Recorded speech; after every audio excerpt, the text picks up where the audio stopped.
আবার অনেকদিন পর তোমাদের সাথে ফিজিক্স সিনথেসিসের ক্লাস নিয়ে হাজির আমি ব্রতদা। আশা করি এতদিনে পদার্থের ধর্ম এই চ্যাপ্টারটার যে সমস্ত বিষয়গুলো আমি তোমাদের পড়িয়েছি, আশা করি সেগুলো তোমাদের কমপ্লিট হয়ে গিয়েছে। যদিও আমাদের এটা ভার্চুয়াল ক্লাস, তাও এটাকে রিয়ালিটিতে নিয়ে যাওয়ার জন্য এর পরবর্তী সপ্তাহ থেকে আমার হোয়াটসঅ্যাপ নাম্বার আগেও দেওয়া ছিল, আমি এখনো তোমাদের দিয়ে দিচ্ছি।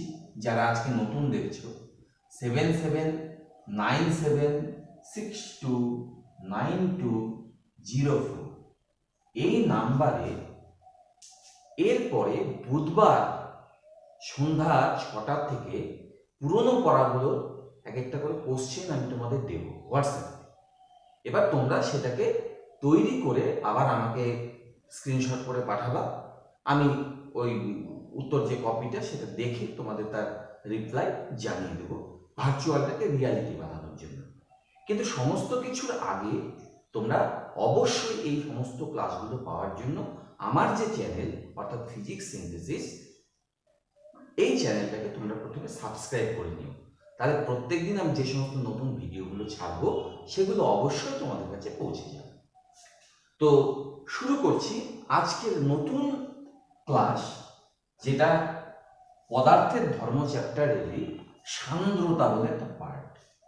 আশা করব যে এই যে পয়েন্টটা সান্দ্রতা, এটা তোমাদের খুব ইন্টারেস্টিং মনে হবে এবং বেশ ভালো লাগবে জানা।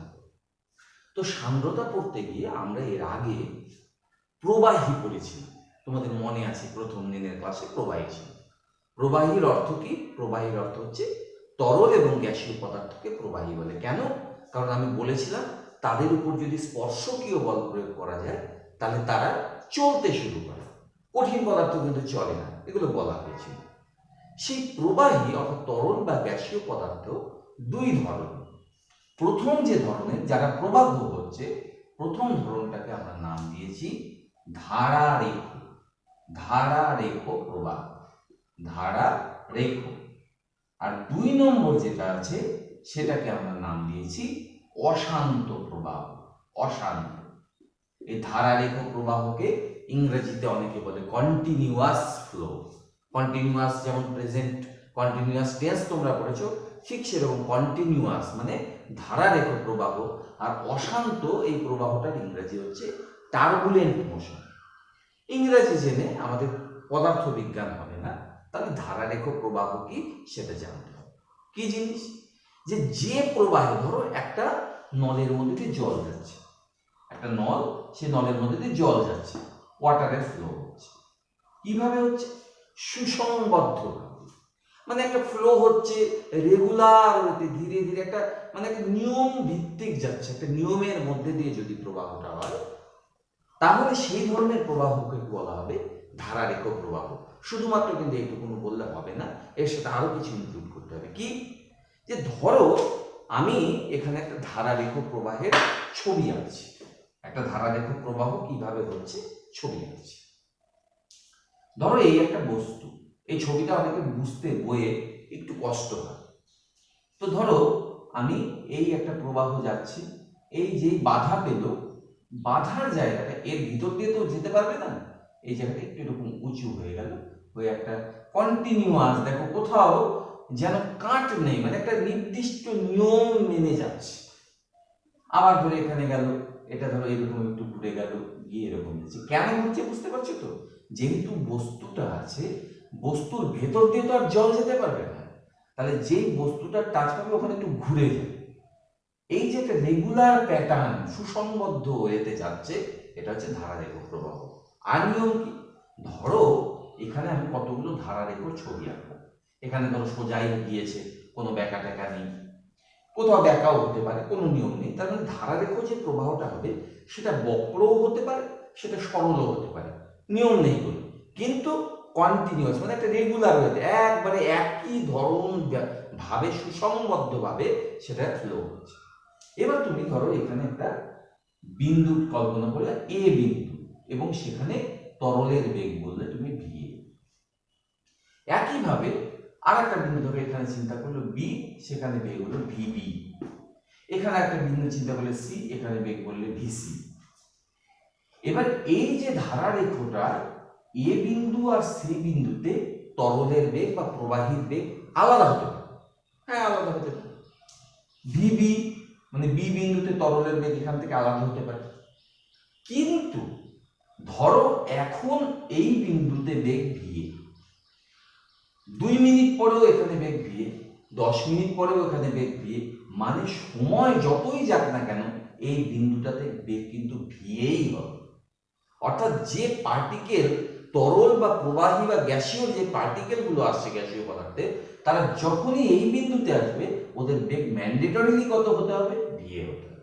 আবার যখন এখান থেকে এইখানে চলে যাবে তখন কিন্তু বেগটা ভিসি হয়ে যাবে, যখন এখানে আসবে তখন বেগটা কিন্তু ভিবি হয়ে যাবে।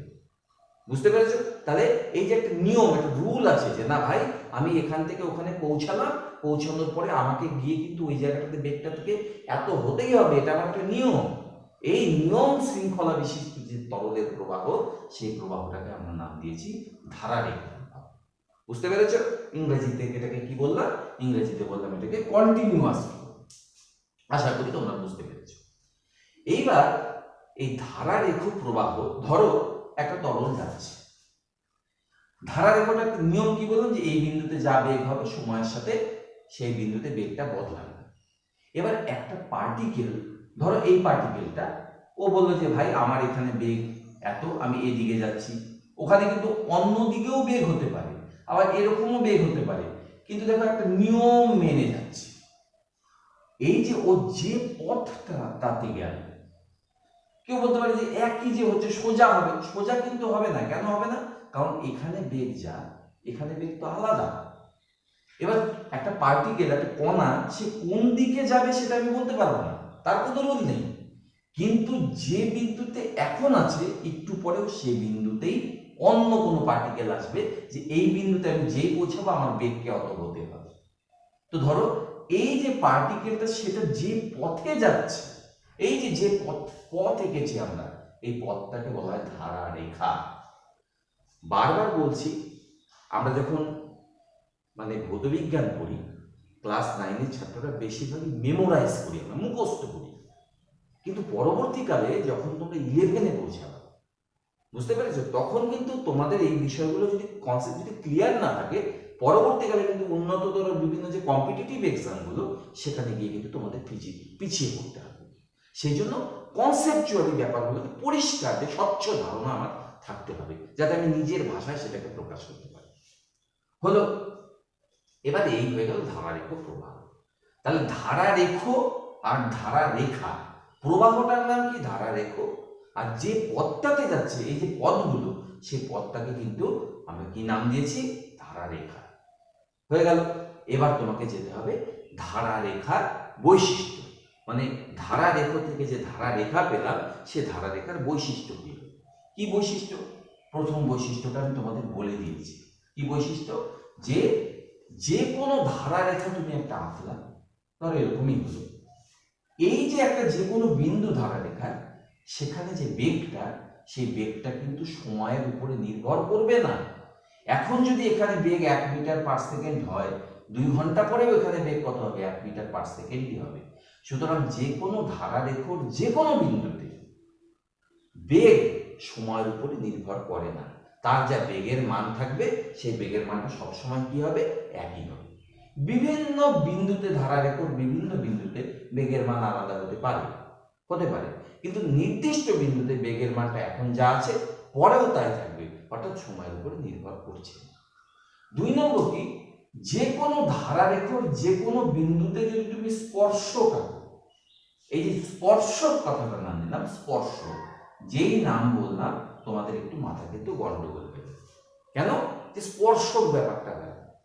তো ধরো তোমাকে কেউ একটা বৃত্ত আঁকতে বলল, আমি বৃত্ত এক্সাম্পল দিচ্ছি, যে কোনো কার্ভ বলেই হবে, বক্ররেখা, যা খুশি বলেই হবে, সরলরেখা বলেই হবে।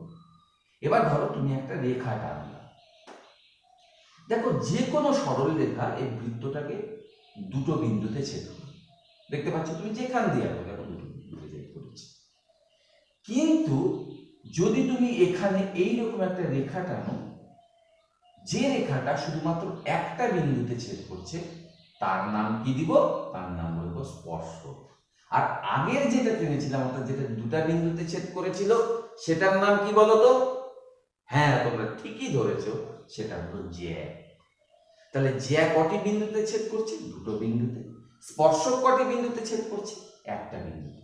অর্থাৎ তুমি এই জায়গাটাতে যদি একটা বিন্দুতে ছেদ করার মধ্যে এই রেখাটাকে আর অন্য কোথাও ছেদ করবে না, এই যে জিনিসটা হবে এটাকে বলবো স্পর্শক। আমি কি বলেছিলাম?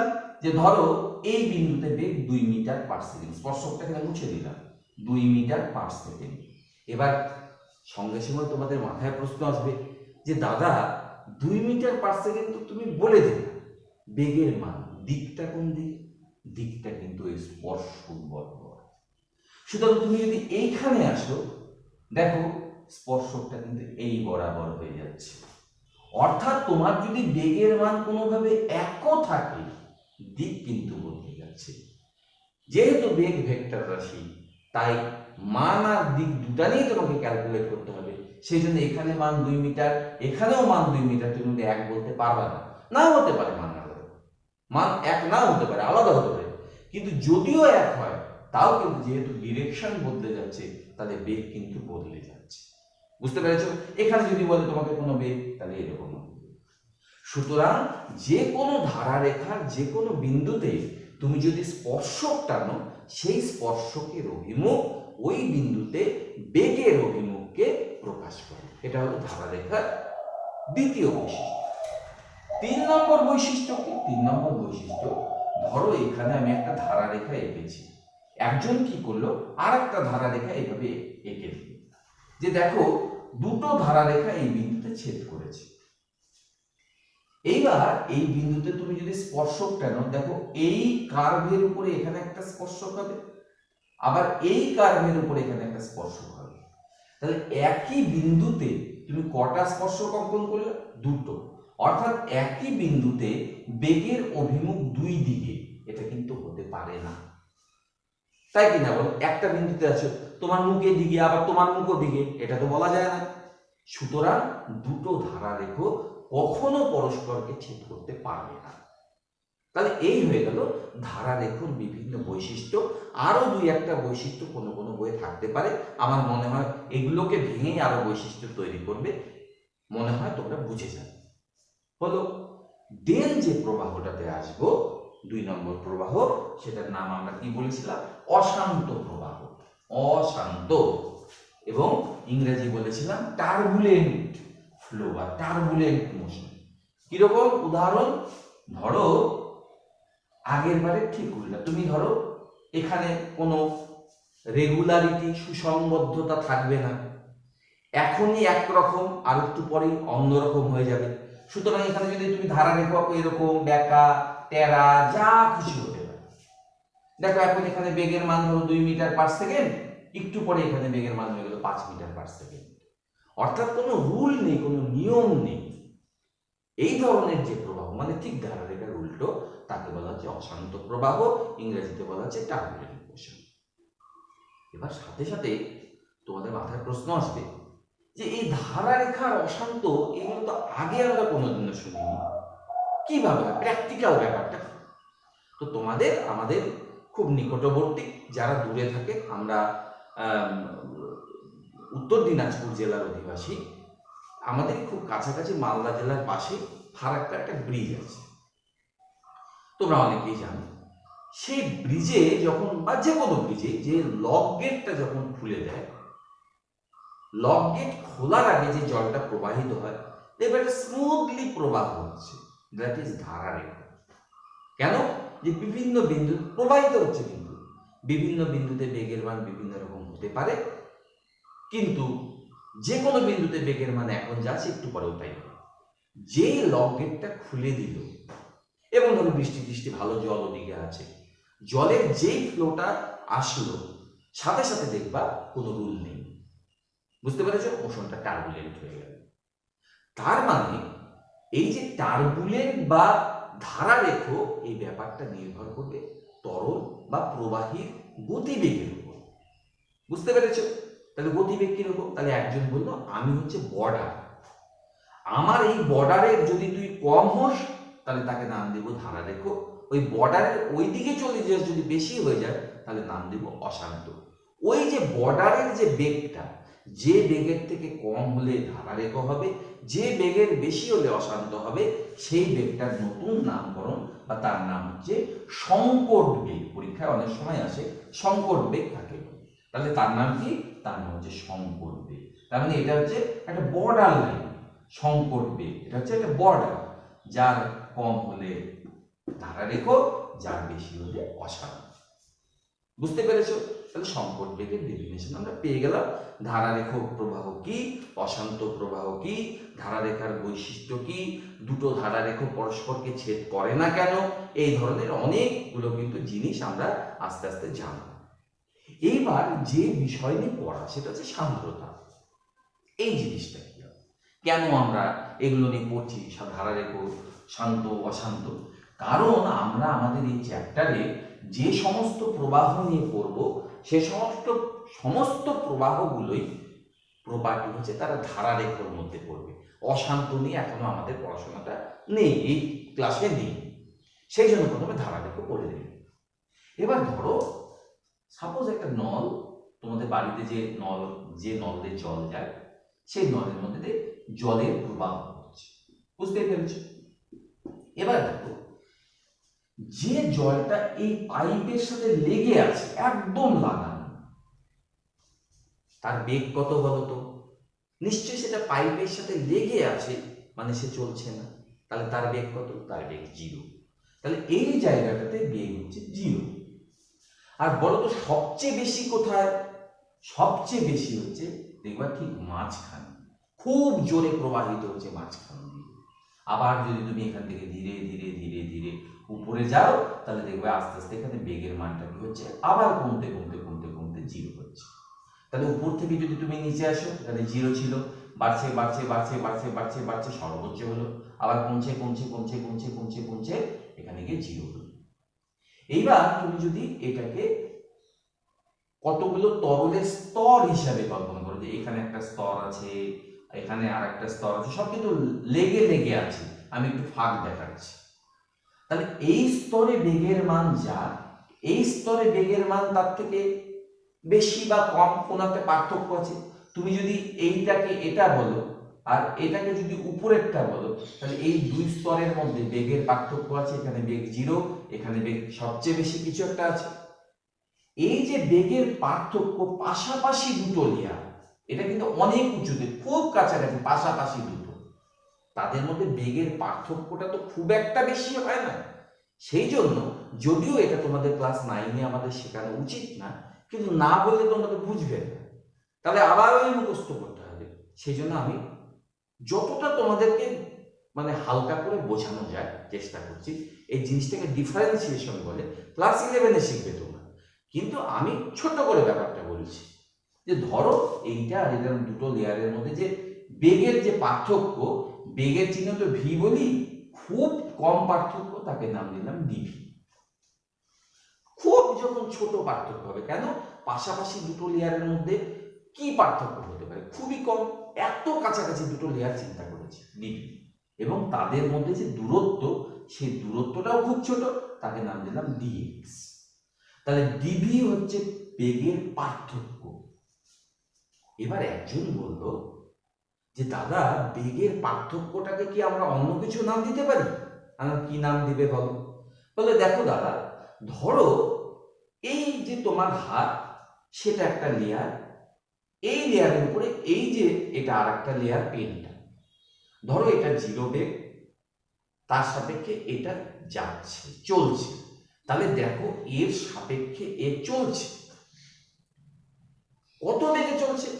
এর সাপেক্ষে ধরো দুটো ট্রেন, একটা ট্রেন এদিকে 5 মিটার পার সেকেন্ড বেগে যাচ্ছে, আর একটা ট্রেন 10 মিটার পার সেকেন্ড বেগে যাচ্ছে।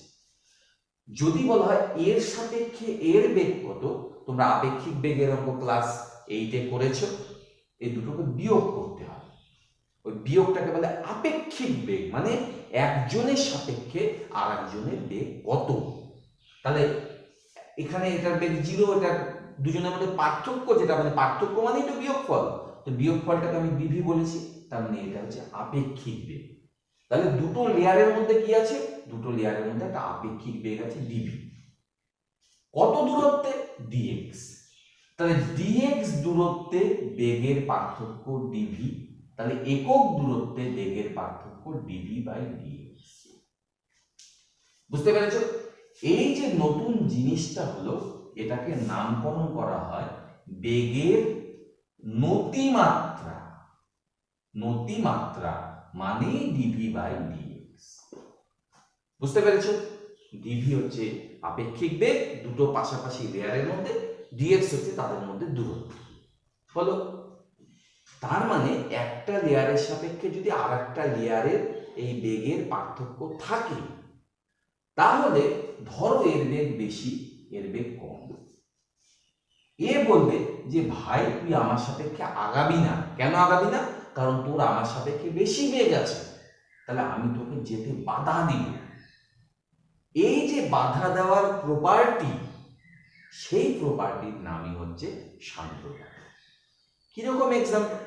ধরো তোমরা দুটো গ্লাস নিলে, একটা গ্লাসের মধ্যে তোমরা অ্যালকোহল দিয়ে দিলে, আর একটা গ্লাসের মধ্যে তোমরা ধরো তেল দিয়ে দিলে, সরষের তেল দিয়ে দুটো গ্লাসকে চামচ দিয়ে ঘুরিয়ে দিলে, দেখবে তেল যে গ্লাসটাতে দিয়েছে সেটা খুব সহজেই থেমে গেল, কিন্তু যেটাতে অ্যালকোহল আছে অনেক দেরি করে থামছে। তার মানে দুটোর বাধা, মানে দুটো যখন ঘুরছে বা চলছে তখন কেউ না কেউ তাদেরকে বাধা দিচ্ছে। কে বাধা দিচ্ছে? ওরা নিজেরাই নিজেদেরকে বাধা দিচ্ছে। নিজেরাই নিজেদেরকে বাধা দিচ্ছে মানে যেহেতু তরলের প্রত্যেকটা লেয়ারের মধ্যে একটা বেগের পার্থক্য তৈরি হয়েছে, সেই জন্য একজন আরেকজনকে বাধা দিচ্ছে যে তুই আগে যাবি না, তোর আমার সাপেক্ষে আপেক্ষিক বেগ আছে। এই যে নিজেদেরকে বাধা দেওয়ার যে তরল পদার্থের বা গ্যাসীয় পদার্থের অর্থাৎ প্রবাহীর যে প্রবণতা, তাকেই বলা হচ্ছে সান্দ্রতা। আশা করি পরিষ্কার হয়েছে ব্যাপারটা তোমাদের কাছে। এবার এই ঘটনাটা যেই বললাম, সাথে সাথে তোমাদের মাথায় কিন্তু আরেকটা প্রশ্ন আসছে। কি প্রশ্ন? যে দাদা এই সান্দ্রতার মান কত, মানে কত বাধা দিবে? আমি বুঝলাম যে না, নতিমাত্রার উপরে নির্ভর করছে, মানে নতিমাত্রা আছে বলে আমাদের সান্দ্রতা তৈরি হয়েছে, বুঝলাম, কিন্তু তার মানটা কত? সেই মানটা নির্ণয় করা তোমাদের সিলেবাসে নেই। এমনকি যে ফর্মুলাটা আমি লিখবো সেটাও হয়তো খুব কমই জায়গায় তোমরা পাবা। সেই ফর্মুলাটা হচ্ছে যে ওই যে ফর্মুলাটা কি? ফর্মুলা হলো এফ সমান সমান সান্দ্রতা বল, একটা এন এর মতো দেখতে, এ ইন্টু ডিভি বাই ডিএক্স। প্রশ্ন হলো জিনিসগুলো কি? এটা এন না, এটাকে বলা হয় ইটা। তোমরা এনই মনে করো, ইটা। এটা হচ্ছে এরিয়া বা ক্ষেত্রফল, আর ডিভি বাই ডিএক্স এটা কিন্তু তোমাদের আগেই বলে দিচ্ছি, এটাকে নাম দিয়েছিলাম নতিমাত্রা। আর এটা হচ্ছে সান্দ্র বল। সান্দ্র বল, তাহলে সান্দ্র বলের মান কিন্তু আমরা পেয়ে গেলাম। বুঝতে পেরেছ? এবার এই জিনিসটা কি? এই জিনিসটা হচ্ছে একটা ধ্রুবক, এর নাম হচ্ছে ইটা। ভালো ভাষায় এটাকে নামকরণ করা হয় সান্দ্রতাঙ্ক। নাম কি? সান্দ্রতাঙ্ক। ব্যাপারটা কি? ওই যে একটু আগে তোমাদের বললাম যে ধরো দুটো তরল নিলাম, একটা অ্যালকোহল একটা তেল, দুটোরই এরিয়া সমান, দুটোরই নতিমাত্রা সমান, দুজনের কি সান্দ্রতাঙ্ক এক হবে না আলাদা হবে? একটু আগে দেখেছিলে তেল আগে থেমে যাচ্ছিল, সুতরাং তার সান্দ্রতাঙ্ক বেশি। অর্থাৎ এই জিনিসটাই হচ্ছে সেই ধর্ম, যে ধর্মটা কি করছে আমাদের ওই তরলটার আপেক্ষিক বেগ থাকার জন্য থেমে যাওয়ার যে প্রবণতা সেটা তৈরি করছে। এটার নাম কি? সান্দ্রতাঙ্ক। সাথে সাথে মাথায় আসবে তাহলে সান্দ্রতাঙ্ক সংজ্ঞাটা আমরা চাই। কি সংজ্ঞা? তুমি এখান থেকে এন এর মান বার করে নাও। তাহলে এন, আমি এনই বলছি যদিও এটা, দেখো এটা এখানে গুণ আছে, ডিভি বাই ডিএক্স টা গুণ আছে, এটা বাদিকে গেলে ভাগ হয়ে যাবে। তাহলে F by A into DV by DX. এবার সংজ্ঞা তোমরা কিভাবে দেবে? ধরো এর মান 1, ডিভি বাই ডিএক্স এর মানও 1, তাহলে ইটা ইকুয়াল টু কত আসবে এফ। তার মানে সান্দ্রতাঙ্ক আর বল সমান কখন, যখন এরিয়া অর্থাৎ ক্ষেত্রফলের মান 1 এবং নতিমাত্রার মানও 1। তাহলে এটাকে বাংলা ভাষায় কিভাবে বলবো, যে একক ক্ষেত্রফল বিশিষ্ট, কারণ এটা এক, কোন তরলের দুটি লেয়ারের মধ্যে বেগের নতিমাত্রা যদি একক হয়, তাহলে এটাকেও এক বলে দিলাম। তাহলে যে পরিমাণ বল তৈরি হবে, বাধা বল, সেই বলটাকেই আমরা কি বলবো, সান্দ্রতাঙ্ক। কারণ দেখতে পাচ্ছ সান্দ্রতাঙ্ক আর বলের মান সমান, তার মানে বল মানেই সান্দ্রতাঙ্ক। কখন, যখন এটা এক আর এটা এক হয়ে গেল। এবার সান্দ্রতাঙ্কের একক কি হবে, সান্দ্রতাঙ্কের মাত্রা কি হবে, সেগুলা বলতে হবে। এবার দেখো মাত্রা যাচ্ছি, ইটা উপরে আছে বল, বলের মাত্রা তোমরা আগে পড়েছো ml T⁻⁻²। এ এরিয়া, এরিয়া মানে ক্ষেত্রফল, ক্ষেত্রফল মানে বর্গ সেমি বর্গ মিটার, তার মানে দৈর্ঘ্যের স্কয়ার বর্গ। ডিভি, ডিভি মানে বেগের পার্থক্য। এবার দেখো বেগের যা মাত্রা, বেগের পার্থক্যের মাত্রাও একই। কেন, তুমি যদি একটা আলু থেকে আরেকটা আলু বিয়োগ করো, ধরো 5টা আলু থেকে 3টা আলু বিয়োগ করলাম, কটা পেলাম, দুটো আলুই পেলাম। অর্থাৎ বেগের যা একক, বেগের পরিবর্তনেরও একক এক। বেগের একক তোমরা জানো l T⁻⁻1, এটা মাত্রা। নিচে আছে dx, dx মানে দূরত্ব বা দৈর্ঘ্য, নিচে আর একটা l। তাহলে দেখো এখান থেকে l l কেটে যাচ্ছে, এখান থেকে একটা l কেটে গেল। T⁻⁻1 আর T⁻⁻2 কাটলে উপরে T⁻⁻1 হবে।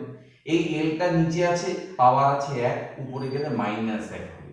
অর্থাৎ মাত্রা হয়ে যাবে m l⁻⁻1 T⁻⁻1।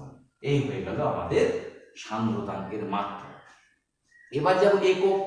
একক কি হবে, সিজিএস পদ্ধতিতে বলের একক কি জানো, ডাইন, তোমরা ভালো করেই জানো ডাইন। ক্ষেত্রফলের একক কি জানো, সেন্টিমিটার স্কয়ার। ডিভি মানে বেগ, বেগ মানে মিটার বা সেমি পার সেকেন্ড, নিচেই আছে। আর তার নিচে আছে আবার সেমি, তাহলে আরেকটা নিচে সেমি আছে, তাহলে সেমি সেমি কেটে গেল। পার সেকেন্ড নিচে আছে, তাহলে উপরে চলে গেল, তাহলে আসলো ডাইন সেকেন্ড পার সেমি স্কয়ার। এই ডাইন পার সেমি স্কয়ার মানে বল প্রতি একক ক্ষেত্রফল মানে কিন্তু আবার চাপ, তাহলে চাপ ইনটু সেকেন্ড হলো। এটাকে আমরা নতুন নাম দিলাম পয়েস। তাহলে সান্দ্রতাঙ্কের সিজিএস পদ্ধতিতে একক কি লিখলাম, পয়েস। পয়েস মানে কি, ডাইন সেকেন্ড পার সেন্টিমিটার স্কয়ার। একইভাবে তুমি যদি এসআই পদ্ধতিতে যাও, তাহলে কি হবে, ডাইনের জায়গায় আসবে নিউটন, সেকেন্ডের জায়গায় আসবে সেকেন্ডি, আর সেমি স্কয়ারের জায়গায় আসবে মিটার স্কয়ার। বুঝতে পেরেছো? তাহলে newton second per metre square. দেখো নিউটন মানে বল প্রতি একক ক্ষেত্রফল, বল প্রতি একক ক্ষেত্রফলকেই বলা হয় চাপ। তাহলে চাপের এসআই পদ্ধতিতে একক হচ্ছে পাস্কাল, তাহলে এটা হচ্ছে পাস্কাল সেকেন্ড। বুঝতে পেরেছো? এটা কি চলে আসলো, পাস্কাল সেকেন্ড। তাহলে সিজিএস পদ্ধতিতে সান্দ্রতাঙ্কের একক পয়েস, এসআই পদ্ধতিতে একক হচ্ছে পাস্কেল সেকেন্ড। এবার কেউ বলতে পারে যে পয়েসের সাথে পাস্কাল সেকেন্ডের সম্পর্ক কি, দেখবা 1 পয়েস সমান সমান 1/10 পাস্কাল সেকেন্ড, 1/10 পাস্কাল সেকেন্ড। এই হয়ে গেল সিজিএস এবং এসআই পদ্ধতিতে সান্দ্রতাঙ্কের এককের মধ্যে সম্পর্ক। আশা করি তোমরা সান্দ্রতাঙ্ক বুঝতে পেরেছো, সান্দ্রতা জিনিসটা কি সেটা বুঝতে পেরেছো। এইবার আমাদের হঠাৎ করে মাথায় অনেক সময় একটা প্রশ্ন আসে যে এই যে সান্দ্রতা, এইরকমই একটা জিনিস আমরা নিউটনের গতিসূত্রে বলে পড়েছিলাম, ঘর্ষণ। একই রকম জিনিস, তো ঘর্ষণ আর সান্দ্রতার মধ্যে পার্থক্যটা কোথায়? তাহলে তুমি একদিকে লিখলা ঘর্ষণ, আর একদিকে লিখলা সান্দ্রতা। দেখো প্রথম যেটা বিষয়, ঘর্ষণ কিন্তু কঠিনের ব্যাপার, কঠিন মানে কঠিন পদার্থ হবে, আর সান্দ্রতা হচ্ছে প্রবাহিত হবে, তরল বা গ্যাসীয় পদার্থ যে কোনো। এবার ঘর্ষণ যখন হবে, একটা পয়েন্ট তোমাদের বইয়ে একটু ভুল লেখা থাকে, আমি দেখেছি দুই একটা বইয়ে, আমার মনে হয় ওই জায়গাটা ভুল, যদিও আমি বারবার বলছি আমার মনে হয় জায়গাটা ভুল, কারণ প্রত্যেকেরই নিজস্ব একটা সম্মান বোধ আছে। আমার মনে হয় অনেক ক্ষেত্রে মিস্টেক হয়ে যেতে পারে, আমারও মিস্টেক হতে পারে, কিন্তু আমার মনে হয়েছে জিনিসটা ভুল। সে কি ভুল? অনেক জায়গায় লেখা আছে ঘর্ষণ একটি তলের উপরে আর একটি তল যখন স্থিরভাবে থাকে তখন ঘর্ষণ হয় না, এটা কিন্তু ঠিক নয়। ঘর্ষণেও আগের বারের মতো আপেক্ষিক গতি থাকে, কিন্তু পার্থক্যটা কোথায়? ঘর্ষণে একটা বস্তুর উপরে আর একটা বস্তু থাকবে, তাদের মধ্যে আপেক্ষিক গতি থাকবে। আর সান্দ্রতায় কি হবে? একটাই প্রবাহী, তার বিভিন্ন লেয়ার, তাদের মধ্যে আপেক্ষিক গতি থাকবে। ব্যাপারটা তোমরা পার্থক্যটা বুঝতে পেরেছো নিশ্চয়ই? ঘর্ষণ কি? দুটো বডি, মিনিমাম দুটো বডি, আলাদা আলাদা বডি, তাদের মধ্যে আপেক্ষিক গতি থাকবে। সান্দ্রতা কি? সান্দ্রতা হচ্ছে একটাই বডি, তার বিভিন্ন লেয়ারের মধ্যে আপেক্ষিক গতি থাকবে। বুঝতে পেরেছো? ঘর্ষণে তোমরা পড়েছিলে, এটা 2 নম্বর গেল। ঘর্ষণে তোমরা পড়েছিল ঘর্ষণ ক্ষেত্রফলের উপরে নির্ভর করে না, কতটা ক্ষেত্র জুড়ে এটা আছে তার উপর নির্ভর করবে না। কিন্তু তোমরা এখনই দেখলে, কি দেখলে? যে সান্দ্রতা কিন্তু ক্ষেত্রফলের উপরে নির্ভর করে। এরকম 3-4টা পার্থক্য তোমরা তৈরি করে ঘর্ষণ এবং সান্দ্রতার মধ্যে পার্থক্যটা বলবে। আশা করি এটা বুঝতে পেরেছো। এরপরে যে জায়গাটাতে যাব, খুব ইন্টারেস্টিং, কিন্তু আমরা সহজে বুঝি না, সেই জিনিসটা হচ্ছে প্রান্তীয় বেগ। মুখস্থ করি বেশিরভাগ জন্য, আমি যত খাতা দেখি ওই কোথাও হয়তো একটা টুকরো করে ছোট্ট একটা ভুল। কেন বুঝতে পারি যে মুখস্থ করেছে? ওকে তো খেটেছে। যাই হোক, জিনিসটা কি? জিনিসটা হচ্ছে প্রান্তীয় বেগ। প্রান্তীয় বেগ ইংরেজিতে বলে টার্মিনাল ভেলোসিটি। টার্মিনাল ভেলোসিটি জিনিসটা কি? জিনিসটা হচ্ছে, ধরো তোমাকে কি করলাম, একটা বিশাল উঁচু একটা, ধরো আলকাত্রার টিন আছে, অনেক উঁচু, ইনফাইনাইট, মানে অসীম পর্যন্ত, মহাশূন্য পর্যন্ত বিস্তৃত একটা ড্রাম আছে। সেই ড্রামের মধ্যে আলকাত্রা আছে। সেই আলকাত্রার মধ্যে তোমাকে উপর থেকে ফেলে দেবে। তুমি কি হলো? তুমি প্রথমে বললে যে আমি তো কঠিন পদার্থ, তো আমি তরলের মধ্যে দিয়ে প্রবাহিত হচ্ছে। বললাম ঠিক আছে, কিন্তু একটু পরে তোমার গায়ে কিন্তু আলকাত্রা লেগে যাবে। যেই আলকাত্রা লেগে গেল, এবার দেখো তুমি কিন্তু আলকাত্রার মধ্যে পড়ছো না। কে পড়ছে? তোমার সঙ্গে আর কোনো সংস্পর্শই নেই, আলকাত্রাই আলকাত্রার মধ্যে দিয়ে পড়ছে। এবার যেহেতু এই আলকাত্রাটার বেগ আছে আর পার্শ্ববর্তী আলকাত্রাটার বেগ নেই, তাহলে দুটো স্তরের মধ্যে বেগের একটা পার্থক্য তৈরি হয়েছে। যেই পার্থক্য তৈরি হবে, সাথে সাথে কিন্তু একটা সান্দ্রতা বল কাজ করবে। এর যেহেতু বেগ বেশি, পার্শ্ববর্তী লেয়ারটা কি বলবে যে তোকে ভাই নামতে দিব না, উপর দিকে চল। কিন্তু ও বলবে না আমি নামবো। বললো কেন নামবি? বললো আমার ওজন আছে, অভিকর্ষ আমাকে টানছে, আমাকে নামতে দিবি না তোরা? তাহলে বললো ঠিক আছে নাম। তাহলে ও বলছে আমি আমার ওজনের জন্য নামছি। সান্দ্রতা বল বললো আমি তোকে প্রতিরত করার চেষ্টা করছি। আর প্লবতা, আগের দিন তোমাদের পড়েছিলাম, প্লবতাও কিন্তু উপরের দিকে কাজ করছে, সেটাকে নাম দিলাম প্লবতা, পি নাম দিলাম। তাহলে উপর দিকে কটা বল কাজ করছে? দুটো। একটা হচ্ছে প্লবতা আর একটা হচ্ছে সান্দ্র বল। আর নিচের দিকে কত কাজ করছে? এমজি, অর্থাৎ ওজন। এবার ধরো প্রথম দিকে তোমার ওজনটা এদের দুইজনের থেকে বেশি, তাহলে তুমি পড়ছো। যেই তুমি পড়ছো, তাহলে তোমার নিচের দিকে একটা বল কাজ করছে। নিচের দিকে বল কাজ করছে, কেউ বলতে পারে কি উপর দিকেও তো বল আছে, উপর দুটোর থেকে নিচেরটা বেশি বলেই তুমি নিচে পড়ছো। এবার নিচে যেই বল কাজ করছে, বলের সঙ্গে তোমরা জানো বল ইকুয়াল টু ভর ইনটু ত্বরণ। তাহলে বল থাকলে ত্বরণ থাকবে, তার মানে তোমার ত্বরণ আছে নিচের দিকে। তাহলে তোমার ত্বরণ যেহেতু নিচের দিকে আছে, তাহলে তোমার একটা বেগের বৃদ্ধি হচ্ছে, একটা বেগ ধীরে ধীরে বাড়ছে, কারণ আমরা জানি ত্বরণ মানে বেগ বৃদ্ধির হার। তাহলে যেহেতু তোমার বেগ বাড়ছে, এই যে সান্দ্র বল, সে বলবে যে আমি কিন্তু বেগ বাড়লে আমি বেড়ে যাই। এবার তোমাদের মাথায় সঙ্গে সঙ্গে প্রশ্ন আসতে পারে যে আগের বার যেটা লিখলেন যে ইটা এ ডিভি বাই ডিএক্স, দেখো ওখানেও একটা বেগের ব্যাপার ছিল, ঠিক আছে, কিন্তু ওখানে এই ফর্মুলাটা খাটে না, ওখানে অন্য একটা ফর্মুলা আসে, যে ফর্মুলাটাকে বলা হয় স্টোকসের সূত্র। দেখবে ওখানে ফর্মুলাটা আসবে সান্দ্র বলের মান 6 পাই ইটা আর ভি, অর্থাৎ বেগ তোমার যত বাড়বে এই বলটা কিন্তু তত বাড়বে।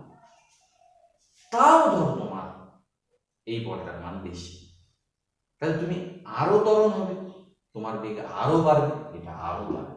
এই করতে করতে একটা সময় আসবে, যে সময় এই নিচের বলটা আর উপরের দুটা বল কি হবে, সমান হয়ে যাবে। তখন কি হবে বলতো? হ্যাঁ, তোমরা নিশ্চয়ই ধরেছ যে তখন বস্তুটা থেমে যাবে, কিন্তু ওখানেই ভুল। কেন? তার কারণ নিউটনের প্রথম গতিসূত্র তোমরা মনে করো। কি মনে? যে বাইরে থেকে যদি বল প্রযুক্ত না হয়, স্থির বস্তু স্থির থাকবে, গতিশীল বস্তু সমবেগে সরল রেখায় চলতে থাকবে। যেহেতু এটা সমান হওয়ার আগ পর্যন্ত এর বেগ ছিল, সেজন্য সেটা ওই বেগ নিয়ে ধীরে ধীরে নিচের দিকে পড়তে শুরু করবে। বেগের মান কিন্তু আর বাড়বে না, কারণ এখন আর বল নাই, মানে ত্বরণ নাই। তাহলে ও যে বেগটা এখানে পাবে যখন এই দুজনের যোগফল এটার সঙ্গে সমান হবে, সেই বেগ নিয়েই ও নিচের দিকে পড়তে শুরু করবে। সেই বেগটাকেই বলা হবে প্রান্তীয় বেগ। বুঝলে? সেই প্রান্তীয় বেগ কার কার উপরে নির্ভর করে? দেখবা সেই প্রান্তীয় বেগ এই যে যে জিনিসটা নিয়েছো তার ব্যাসার্ধের বর্গের উপরে নির্ভর করবে। তার যে, বুঝতেই পারছো, যত তোমার ইটা অর্থাৎ সান্দ্রতাঙ্ক বাড়বে তত দেখবা বেগটা কমে যাবে। তার মানে সান্দ্রতাঙ্কের সঙ্গে ব্যস্তানুপাতিক একটা সম্পর্ক তৈরি হবে। বস্তুর যে ঘনত্ব তার উপর নির্ভর করবে, কারণ ঘনত্বের উপরে ওজন নির্ভর করে। আবার তরলের যে ঘনত্ব, কারণ প্লবতা তরলের ঘনত্বের উপরে নির্ভর করে, তরলের ঘনত্বের উপরে নির্ভর করবে। তাহলে আমরা কি বললাম? টার্মিনাল ভেলোসিটি বা প্রান্তীয় বেগ কার কার উপরে নির্ভর করে? বস্তুর ঘনত্ব, তরলের ঘনত্ব, ব্যাসার্ধের বর্গ এবং সান্দ্রতাঙ্কের সঙ্গে ব্যস্ত, মানে সান্দ্রতাঙ্ক যদি বেড়ে যায় তাহলে দেখবা এটা কমে যাচ্ছে প্রান্তীয় বেগ। এই হয়ে গেল প্রান্তীয় বেগের গল্প। আশা করি প্রান্তীয় বেগটাও তোমাদের বোঝাতে সমর্থ হয়েছে। নেক্সট এই চ্যাপ্টারে সব থেকে যেটা ইম্পর্টেন্ট জিনিস, যেটা সব মানে পরীক্ষাতে গ্যারেন্টেড আসবে তোমাদের, সেটা হচ্ছে বার্নৌলির উপপাদ্য। তো এতক্ষণ তোমাদের পড়াচ্ছিলাম, আমি বলেছিলাম সমস্ত প্রবাহটারই ধারারেখ নিব, কিন্তু আর একটা জিনিস বলতে ভুলে গেছি, সেটা হচ্ছে অসংলম্ব নিব। এক ভাই আমাকে এর আগে প্রশ্ন করেছিল যে অসংলম্ব মানে কি। ধরো তুমি একটা কঠিন পদার্থকে চাপ দিলে, ওটা কিন্তু ছোট হয়ে যাওয়ার চেষ্টা করবে বা বড় হওয়ার চেষ্টা করবে। যদি এদিকে টানো বড় হবে, যদি এদিকে টানো ঠেলো ছোট হবে। কিন্তু তুমি যদি জল না, জলকে যদি তুমি ঠেলো, ওকে কি ছোট বড় করতে পারবে? পারবে না। গ্যাসকে ছোট বড় করতে পারবে? পারবে না। এই যে ধর্মটা, এই ধর্মটাকে আমরা বলি অসংলম্বতা। মানে ওকে মানে প্রেসার বা বল প্রয়োগ করে ছোট বড় করা যাবে না। বুঝতে পারছো? যদিও রিয়ালিস্টিক ওয়েতে সবাই কোনো না কোনো কিছু পরিবর্তন হয়, কিন্তু আমরা এটাকে একদম পিওর ঘটনা ধরে নিচ্ছি যে ওদের ক্ষেত্রে কোনোরূপ মানে সংকোচন প্রসারণ হয়নি, ওদেরকে অসংলম্ব আমরা ধরে নিচ্ছি। এবার বার্নৌলির উপপাদ্য কি বললো? বার্নৌলির উপপাদ্য বললো যে কোনো অসংলম্ব এবং ওই ধারারেখ যে তরল, সেই তরলের ক্ষেত্রে ধরো একটা তরল এখানে আছে, একটু ভালো করে দেখায়। ধরো একটা তরল এখানে আছে, একটা তরল পদার্থ, একটা গ্লাস এখানে আছে।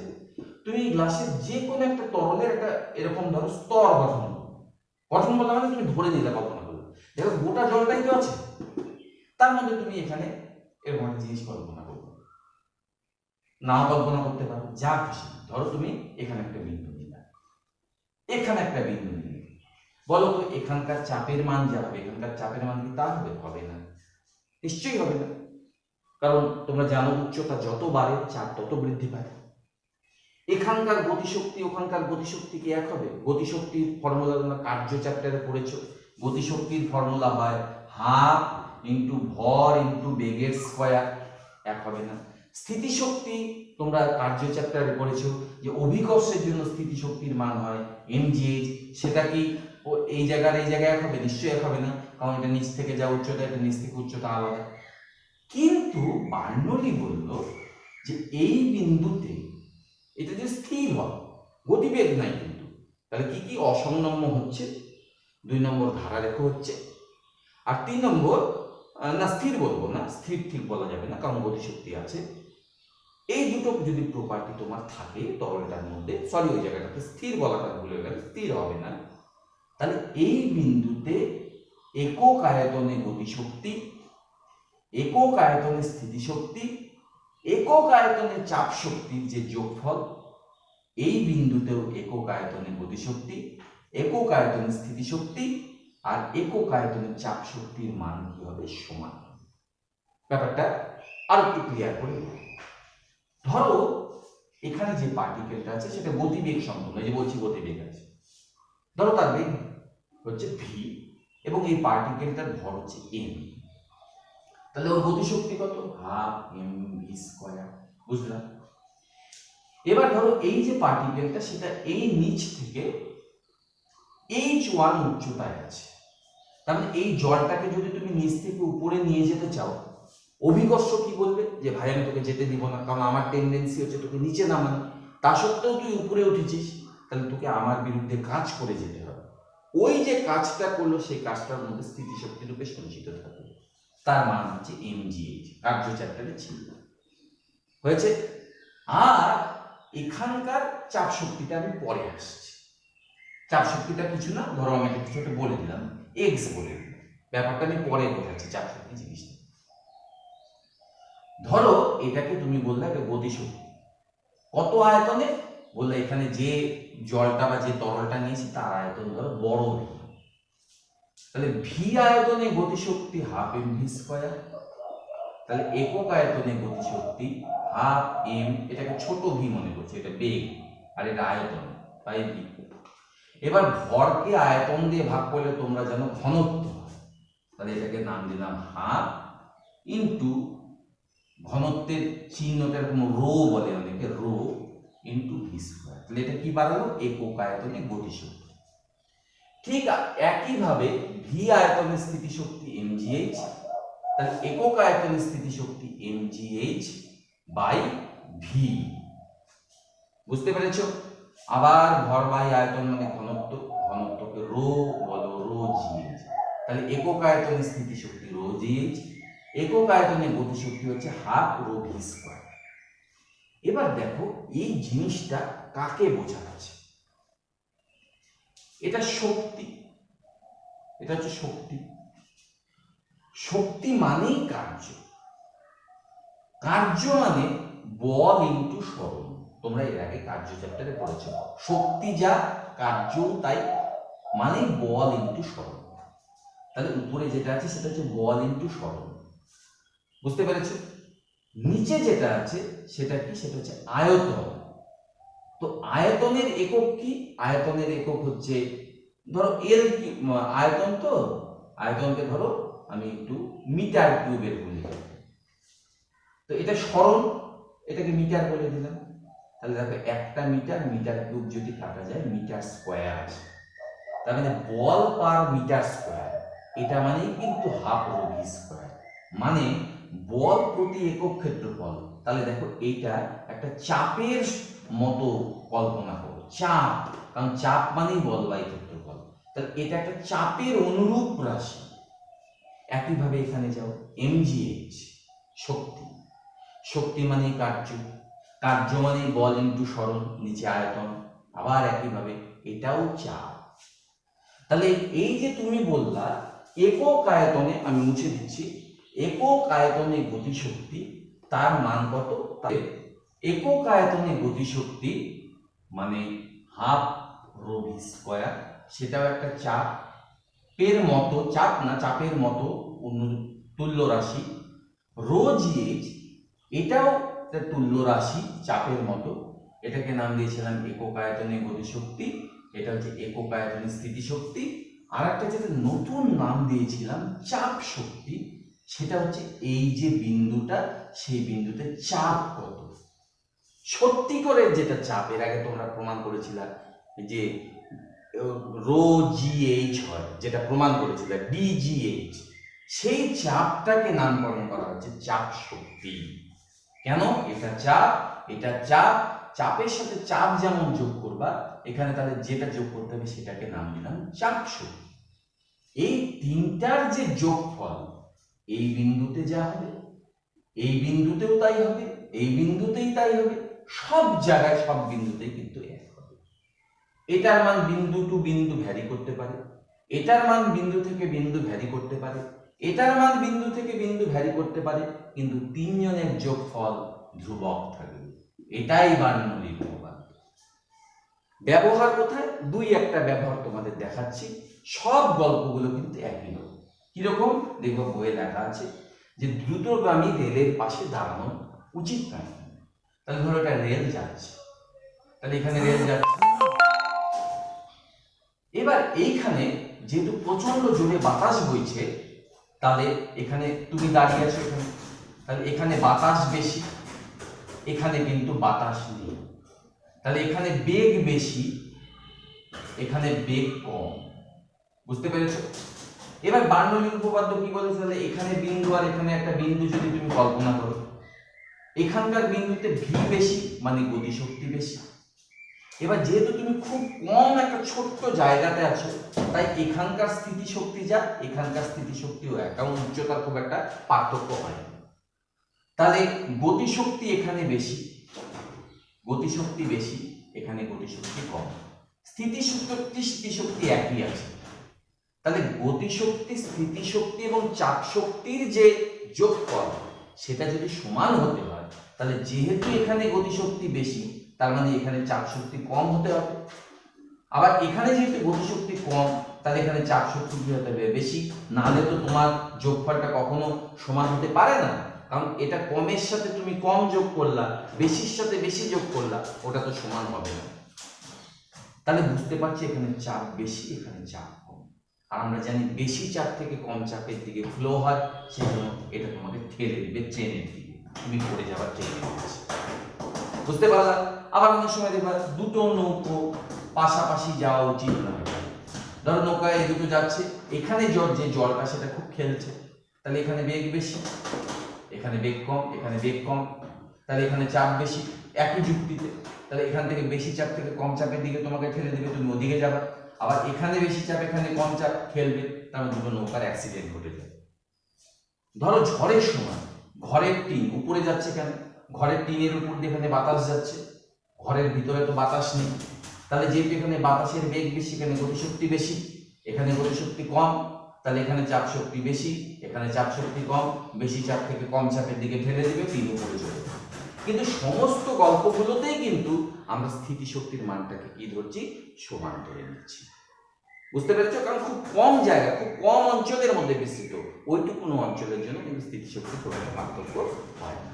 এই হচ্ছে বার্নৌলির উপপাদ্যের প্রয়োগ। আজকে এখানেই রেডি থাকবে।